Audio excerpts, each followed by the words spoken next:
বাংলাদেশের 54 বছরের ইতিহাস আজকে আমাদের চোখে আঙুল দিয়ে দেখিয়ে দেয় এই রাষ্ট্রের মানুষ চিকিৎসার মৌলিক অধিকার থেকে বঞ্চিত, ঠিক কিনা? বাংলার মানুষ অর্থের অভাবে হাসপাতালের দ্বারে যে হাসপাতালের দরজায় যেও চিকিৎসা না পেয়ে আজ মৃত্যুবরণ করতেছে, ঠিক কিনা? স্বাধীনতার পর থেকে আজ পর্যন্ত বাংলাদেশের স্বাস্থ্য খাতের অনেক ব্যক্তিবর্গ প্রতিশ্রুতি দিয়েছে, কিন্তু আজ তা বাস্তবায়ন হয়, ঠিক কিনা? বাংলাদেশের মানুষ চিকিৎসার অধিকার চায়। চিকিৎসা খাতের বাংলাদেশে উন্নয়নের জন্য বাস্তবায়ন যদি করতে চান, যাদের পার্টি চেয়ারম্যান ছাড়া কোনো বিকল্প নাই, ঠিক কিনা? আমি বলতে চাচ্ছি এমপি মন্ত্রীদের ও তাদের স্বজনদের উন্নত চিকিৎসার নামে বিদেশে যাওয়ার উপর নিষেধাজ্ঞা আরোপ করে দেখবেন রাতারাতি চিকিৎসা খাতে উন্নতি হয়েছে, ঠিক কিনা? তখন সেই শাসক তারা বাধ্য হবে বাংলাদেশের হাসপাতাল,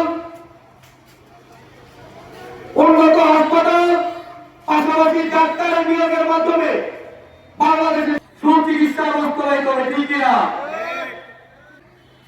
জনগণের টাকা দিয়ে বাইরের দেশে যে চিকিৎসা নয়, জনগণের টাকা দিয়ে জনগণের স্বাস্থ্য সেবা নিশ্চিত করতে হবে। বাংলাদেশের প্রতি বছর স্বাস্থ্য খাতে 40,000 কোটি টাকা বরাদ্দ হয়, ঠিক কিনা?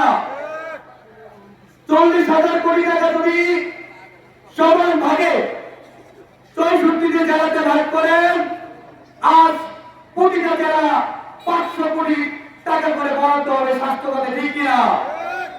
বাংলাদেশের প্রতিটি জেলায় যদি 500 কোটি টাকা একটা জেলাতে বরাদ্দ হয়, এই 500 কোটি টাকা দিয়ে উন্নত মানের আন্তর্জাতিক মানের হাসপাতাল গড়ে তোলা সম্ভব, ঠিক কিনা? জনগণের টাকা দিয়ে স্বাস্থ্য খাত উন্নতি করতে হবে। 30 লক্ষ শহীদ রক্ত ধরেনি কিছু সংখ্যক ব্যবসায়ী ও শিল্পপতিদের পক্ষে ভারী করার জন্য, ঠিক কিনা? যে বাংলাদেশের প্রেক্ষাপটে এটা কিন্তু একটা দৃশ্যমান হয়ে দাঁড়িয়েছে যে নিজেদের পকেট ভারী করতেছে, বর্তমান বিগত দিক থেকে দেখে আসতেছে। আজকে চেয়ে দেখেন অতীতের মধ্যবিত্ত আজকে নিম্নবিত্তর কাতারে চলে গিয়েছে। অতীতের নিম্নবিত্ত আজকে গরিবের কাতারে চলে গিয়েছে। অতীতের গরিব আজকে হতদরিদ্রের কাতারে চলে গিয়েছে। এই বর্তমান অবকাঠামো, এই ধরনের অবকাঠামো থেকে পরিত্রাণ পেতে হলে যাদের পার্টি চেয়ারম্যান তারা কোনো বিকল্প নাই। আজকে চেয়ে দেখেন বাংলাদেশের বিশ্ববিদ্যালয়গুলো জ্ঞানের কেন্দ্র নয়, বরং বেকারত্বের কেন্দ্রে পরিণত হয়েছে, ঠিক কিনা?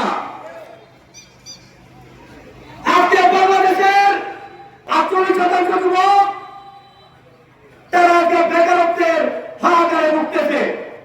তাই আগামী সংসদ নির্বাচনে জাতীয় পার্টি চেয়ারম্যান যদি ওই ক্ষমতার বক্সে বসতে পারে, তাহলে বাংলা জমি থেকে 48% যুবকের কর্মসংস্থান বাস্তবায়িত হবে, ঠিক কিনা?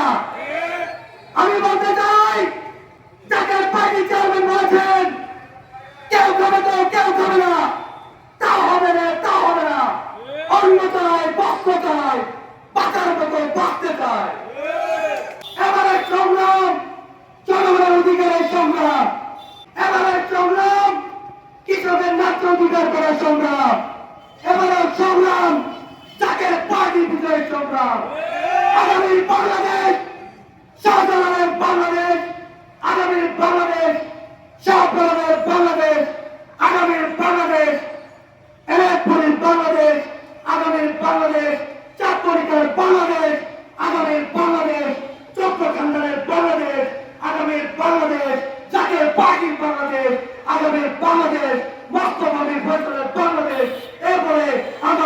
সংক্ষিপ্ত বক্তব্য